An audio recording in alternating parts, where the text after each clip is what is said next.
Hey, what's up guys? Just want to do a quick video here to share. I've just did a little demo thing here and I want to share some tips of how to get your guitars to smash and like be crushed in a mix.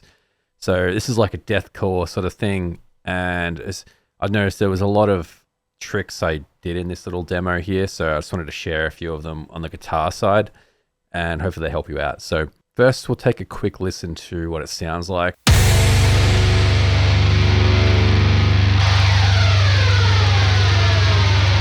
Boys, get to work.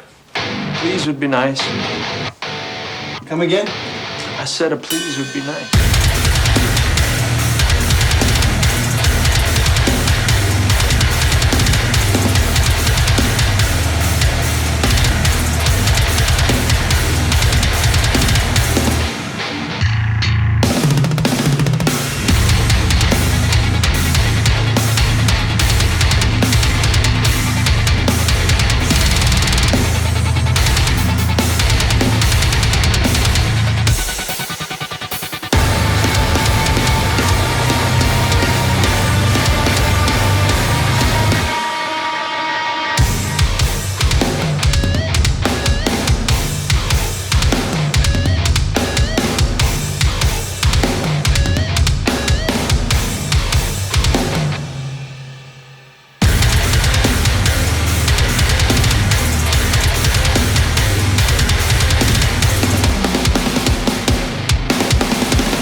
As you can see, that was loud. Part of that is a lot of compression, clipping, and arrangement and stuff like that, and the master bus being smashed. So the tips here I have for the guitars to help sit in that sort of smashed mix here. So I've got two main guitars here. So the first tip is actually picking the right source tone and amp. So originally I had these guitars down here, and I'm a huge fan of, you can see I tried out some amps here. I was trying some new stuff as well. And the Thol amp, so this is my first attempt, and this is like my go-to because it's such a good amp. But sometimes the amps just don't fit the style of mix that you're creating. So for some reason, this wasn't working, and it works for 99% of the stuff I do in low stuff. But for this mix, it just didn't gel. So I tried that out. I also tried the Fortin, and tried some different cabs, and I just couldn't get it to work. And then I thought I'd copy it over and just see if I could build a tone from scratch. So try and get the source how I wanted it with the mix, with the drums and the bass and everything. What I ended up doing was this here, and you can see it's very minimal what I ended up using. So I ended up using the Waves, overdrive pedal here. A little bit of drive, I think 20%, bit of tone, 74, just to give it a bit of grit. And then I'm using Tone X here, and these are pretty good amps. I don't always pick these amps, but they are nice sounding. You can kind of mold them. And I use this one here, just a 5150, just a classic, classic tone.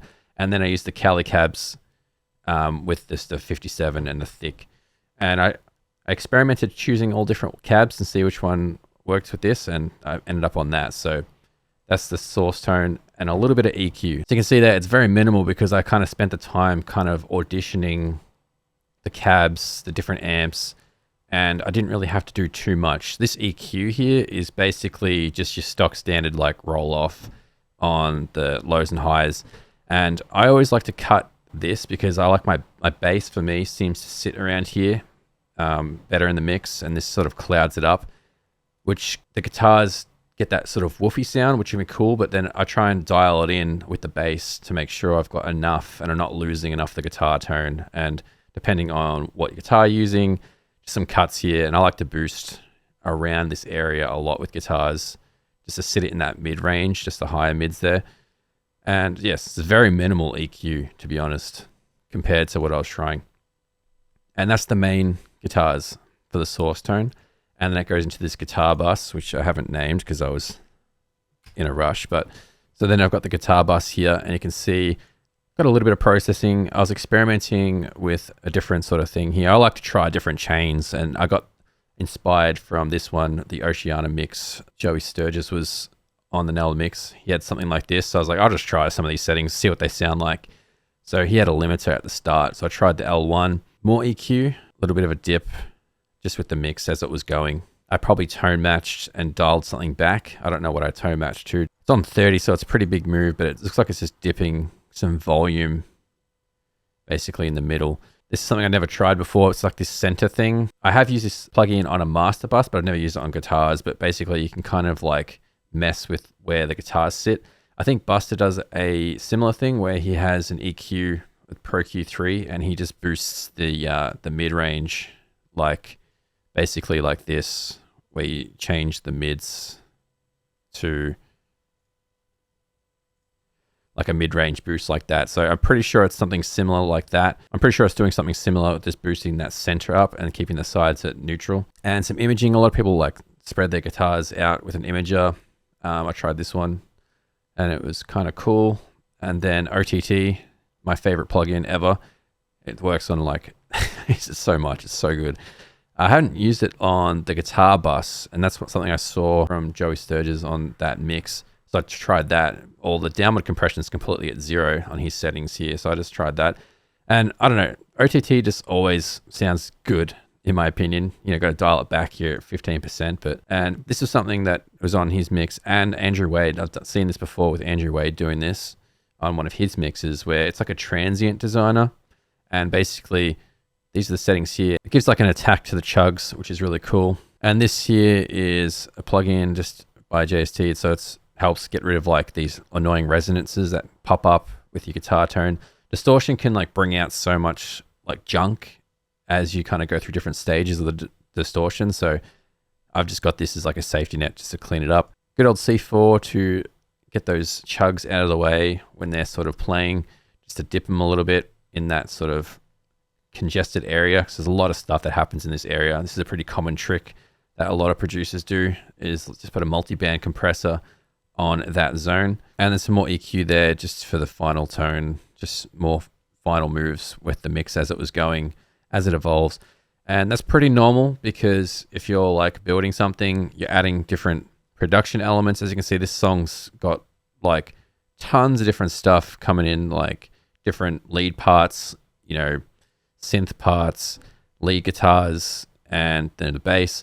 So your EQ, you have to kind of adapt and evolve to what's happening with the mix. Another huge thing to make it smash in the mix is obviously the arrangement. You can see here I've got some guitars, and basically there's a lot of like panning. See the guitars here are just playing on their own.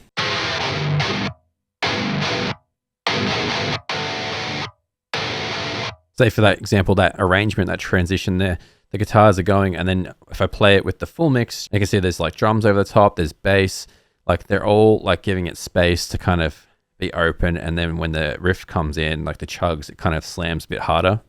Boys, get to work. Please would be nice. Come again? I said a please would be nice.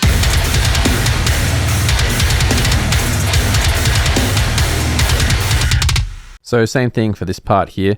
So you can see the guitars drop out and the bass plays on its own, and then the drums play, and then the guitars come back, and it just gives that impact.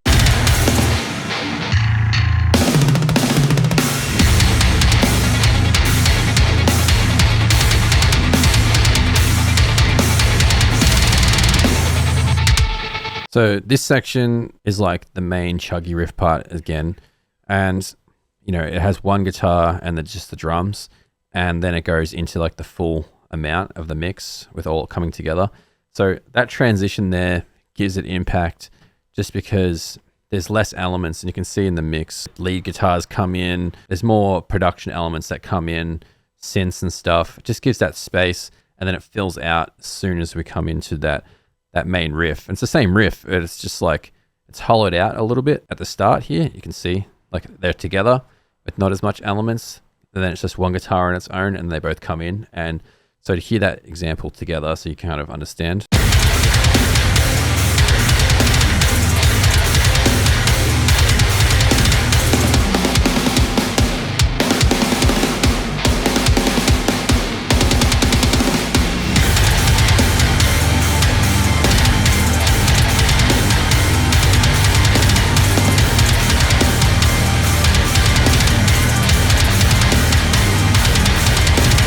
When it comes in with both guitars, why the energy goes up is because obviously there's like some lead guitars here.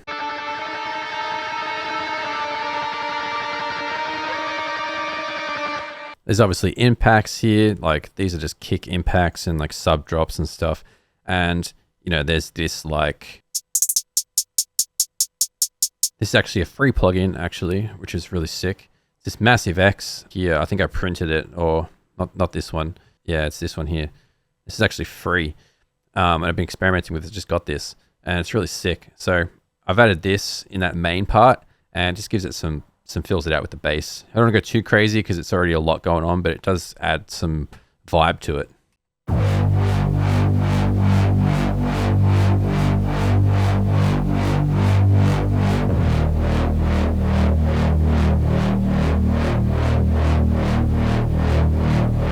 So that's sick. There's so many cool sounds in there. Then this is a printed down a Studio Verse, something I printed. I'm not sure what it is. I have to print down the Studio Verse stuff with Waves because it's really glitchy and it changes, but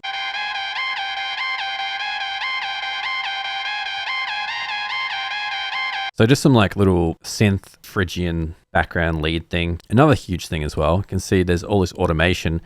I'm basically increasing the master bus just a little bit of, not even a half a dB, but just a little bit, just to kind of give it a little bit more slam when it hits in, and then it tails down back to 0. You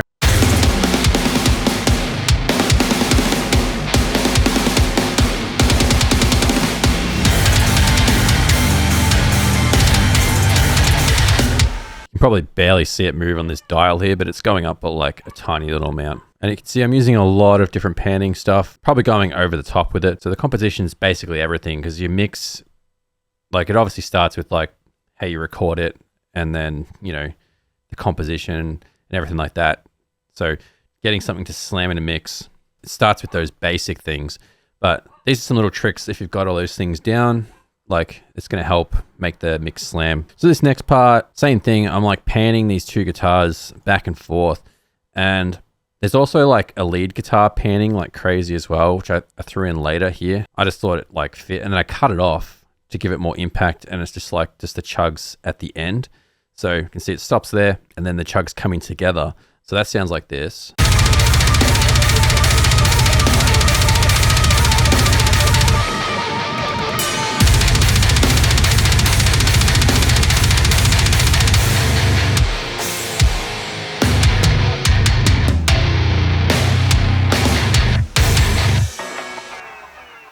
And again, it's just so much panning. I went nuts with the panning on this, but I don't know. The final, like, disgusting breakdown. This is actually really strange. You can't see the audio waveform here, but basically I had this lead tone here, and I just recently got the Spirit Box Now the Mix session that I was watching, and I was just learning the vocals, and I had this vocal chain here, and I just sent my leads guitars to it, and then I played through this lead chain here. It made this cool sound.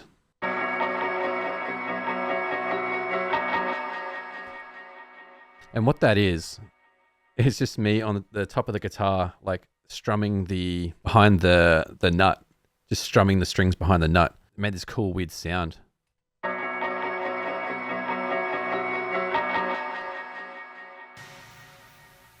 And then obviously that goes into the final sort of breakdown here with, you know, some slams, the chugs, and this little line here.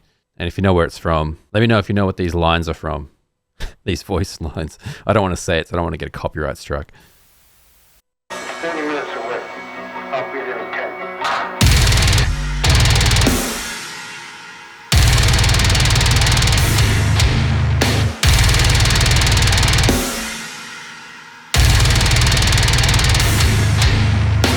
Yeah, hopefully you guys enjoyed these tips. Just a quick little video to share some stuff that I've been doing in this session. I thought they'll be useful to some people. So thanks for watching. Let me know in the comments if you know what those quotes are from in those little talking bits there, and I'll see you on the next video.